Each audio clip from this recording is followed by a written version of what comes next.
Welcome back to Legacy of Leaders on Buzz TV. I'm your host, Mike White, and on Legacy of Leaders, we're meeting with trustees and influencers in our community that are doing great things and helping others reach success in their business. Join us today, we have Derrick Clark and Low-Kramen. Welcome to the program. Thank you, glad to be here. Thank So you. we're going to talk about what drives success. What's the definition of success? So let's start with your business. So tell us a little bit about how you got started and what you're working on within your business today.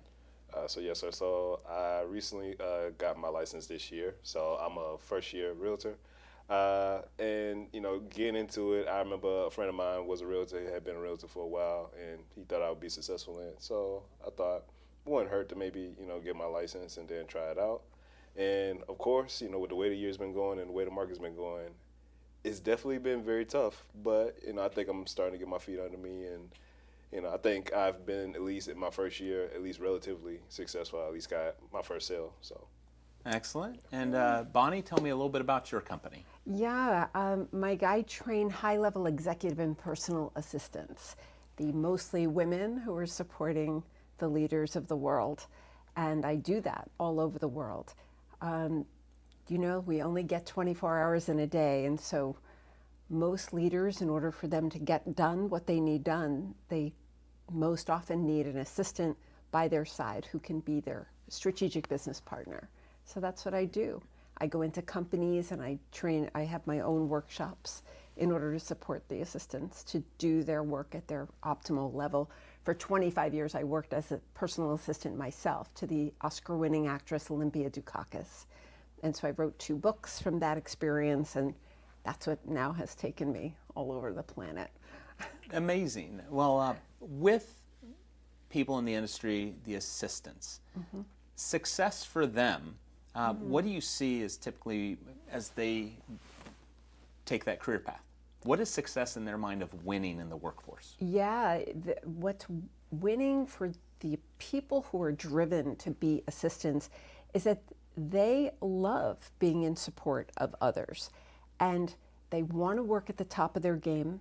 They want to know the ways to stay working at the top of their game, and they want to earn top money for working at the top of their game. And many of the world's assistants are pulling down 6 figures in support of their leaders. So it's a new ball game in 2023, heading into 2024.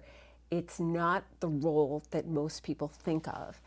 It is now highly technical, and training is necessary.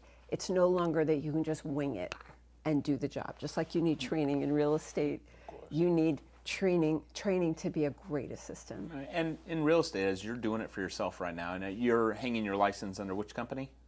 Dream Big Realty of Jax. So with Dream Big Realty, they offer support roles. So when you're out there listing a home, selling a home, the back office is assisting you with the rest of the deal, correct?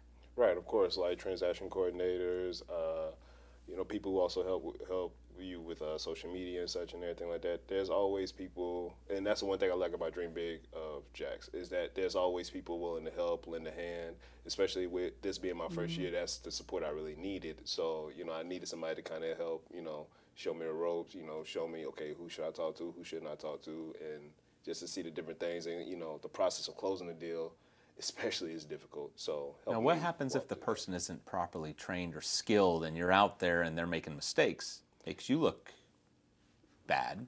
Definitely could make you look bad, and at the same time, considering all the rules and regulations that go with being a realtor, it could definitely get you in a lot of trouble. So if you don't know what you're doing, a lot of times you can come out way worse than possible. You can lose your license.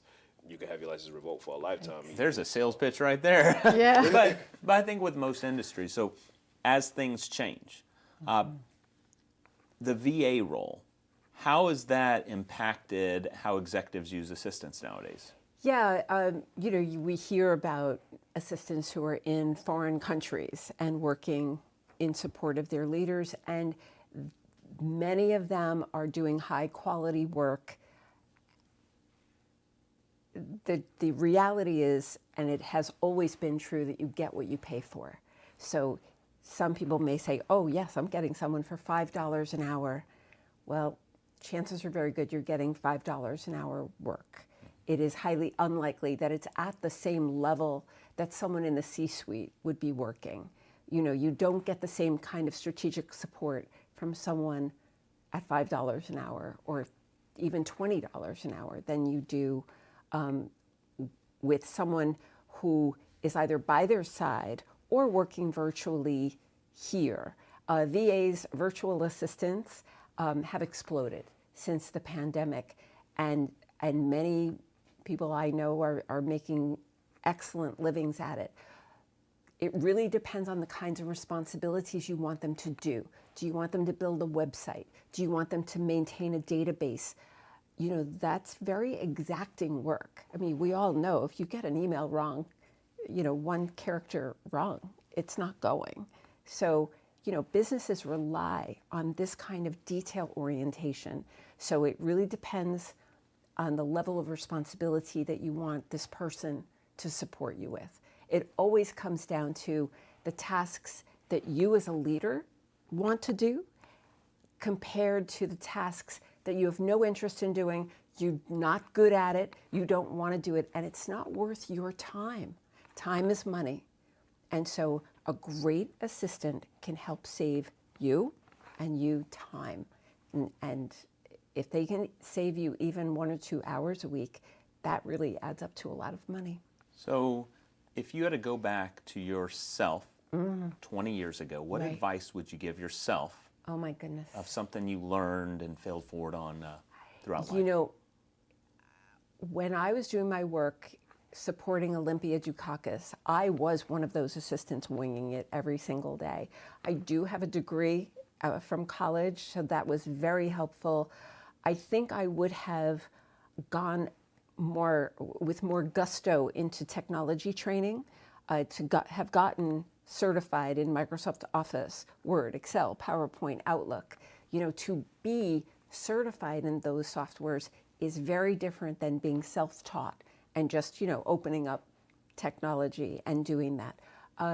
Most great assistants have terrific soft skills, emotional intelligence, relationship, people skills. It's the technology that's the game changer in this workplace. Derrick, 20 years ago, what advice would you give yourself? Speak less, listen more.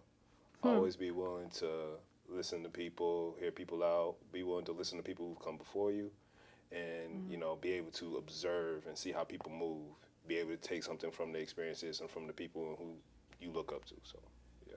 Well, congratulations on both of your successes, and we appreciate you being here on Legacy of Leaders today. Thank you, sir. Thanks for having me. To find out more about Derrick and Bonnie and the amazing organizations they work with, visit us at iwantabuzz.com. We'll see you next time on Legacy of Leaders.